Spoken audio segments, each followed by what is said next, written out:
can hear me roar! It's funny people's perception. It's like it's okay to pick Chardonnay with a machine, but don't pick Pinot with it. A model like this is going to win every time in the future. It just is. Do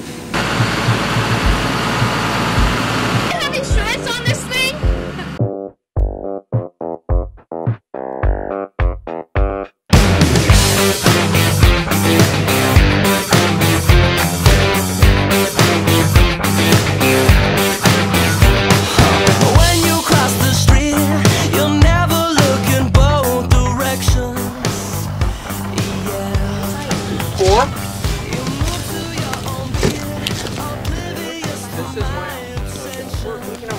It's a Polaine 4560, and it has what's called the selective process, which is the latest, greatest mechanical harvesting innovation.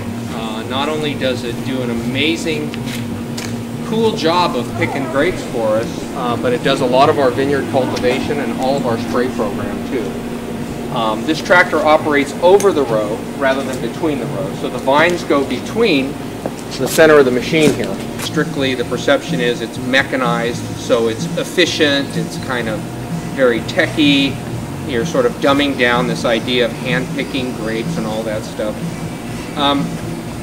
You know, my personal belief, I think our belief as a team, is that's just nonsense. There's no evidence whatsoever to suggest that at this level. Now, there's certainly mechanical harvesters that beat vineyards up and do bad things. This isn't one of them. If you hand-pick clusters of grapes, so it's kind of a sloppy, archaic, I mean, if you really think about the way that's done, you bring in a picking crew, they have these knives, right? And they go through and they're grabbing them with one hand and, you know, slicing off at the rachis there. Or, yeah. And sometimes they get skin with it and blood, and sometimes they don't. And of course, the faster they go, the more money they make. Those things fall in the ground into a 40-pound picking lug. That lug gets full and somebody grabs it and throws it over the top of the wire, lug and all. It lands in one of these half-ton picking bins. Another guy throws that out, throws it back over empty, and this goes on like a dance. And every time that happens, you know, you're impacting those grapes, something's happening. You get a lot of woody material. This picks it up on a conveyor, takes it up, and the selective then sorts it by berry size and ejects everything that isn't what we want, including petiole material, leaves, any woody substances, and he can do in 4 hours what 2 picking crews can't do in a day. Fast, efficient, clean, done in the tank. So I actually believe that when it comes to fine wine, ultimately this system will trump everything out there. And frankly, in California, we have a huge labor issue. The days of, you know, making cash deals with coyotes to bring a crew in from Fresno are fading fast. They ain't gonna happen anymore. So I believe in better qualified people that run a machine like this, maintain it, understand it, work the system. These guys know everything about our vineyards now, and they're learning every day.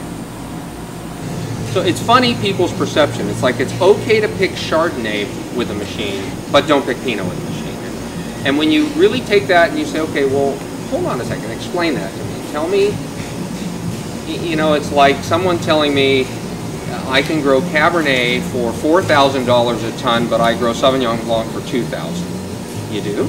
How do you do that? I mean, they're vines. They've got to be sprayed, they've got to be cared for. I mean, unless you're tripling the crop load, I don't think you're saving $2 grand a ton or an acre. We don't see that. There's a certain things you have to do to be a quality model. If you cut corners and you skip sprays, and I guess you could play that game, but that's Russian roulette. So it's flawed thinking at best. Is that a model like this is going to win every time in the future? It just is. I would defy any winemaker in Sonoma or Napa to come over here, go through barrels with Chuck, and tell me that one was hand-picked and that one was machine harvested. Good luck. Nobody's that good. This, to me, it's really fun. It's not even work anymore. It's more fun. So you're the one that gets to drive this machine. Yeah, I operate, do all the spraying, all the picking with it.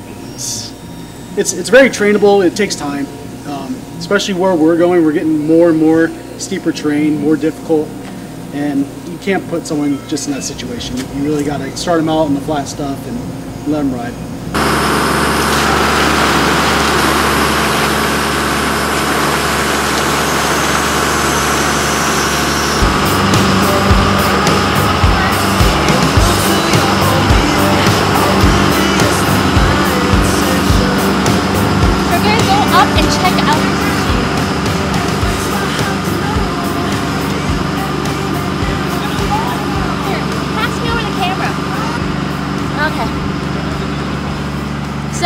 actually take you up here. Okay. So tell us a little about the inside of this machine. The inside of this machine is always a disco party. We have our stereo here, that's first and foremost. You have to have that going on. But you have various control panels here. Functions for taking the machine up, down, left, right. You got your steering wheel. Yes. These functions here are variable functions for the harvester. Turning on and off various functions as you're working through the vineyard. Over here, this is another control panel that controls the picking function of the machine. Actually, the vibrations, the speed of it, how far it swings or doesn't swing. That's pretty important. That takes a lot of time to find where the sweet spot is. I see. So even though everything's sort of machine done, you still have to get a certain understanding of how to drive it and when to apply which buttons and really get a feel for the vineyard.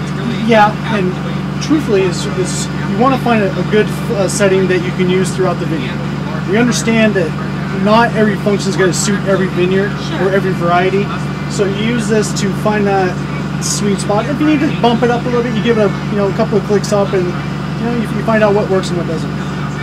Great. Are there any points when you're going up a steeper hill that you get a little nervous? And have there been terrains where you're like, wow, this is going to be interesting putting this $400,000 machine to the test? Well, I don't really say I think about it's $400,000. I haven't been scared yet. I just kind of strap in, put your seatbelt on, turn the stereo up, and just know what the machine can do and do it. Fabulous. So just to give you guys a view into where I am, it's pretty high up, so you can see if you go down, it's quite a path down.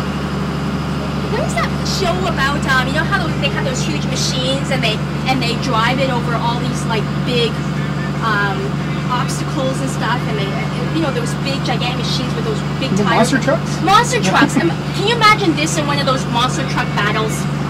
Yeah, but I think the monster truck could do a bit more damage. Really? So those are pretty powerful machines.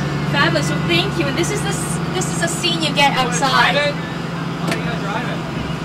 Oh, driving it? I don't think so. Man. Do you have insurance on this thing? Here, give us the camera. Feel powerful. I am woman, hear me roar. Okay. Oh, it does help if you can touch the pedals. I'm a little short here. What's this made for a man? They didn't really consider women in this engineering, did they?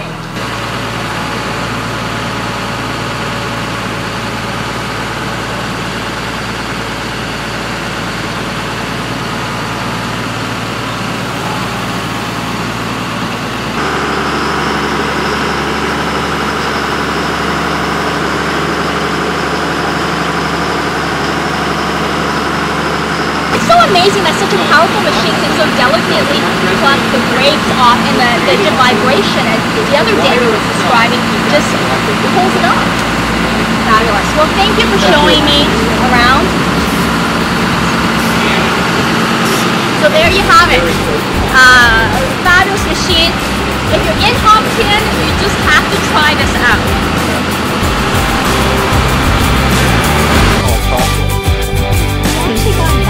Filmed in the restaurant. We actually got invited recently to introduce one of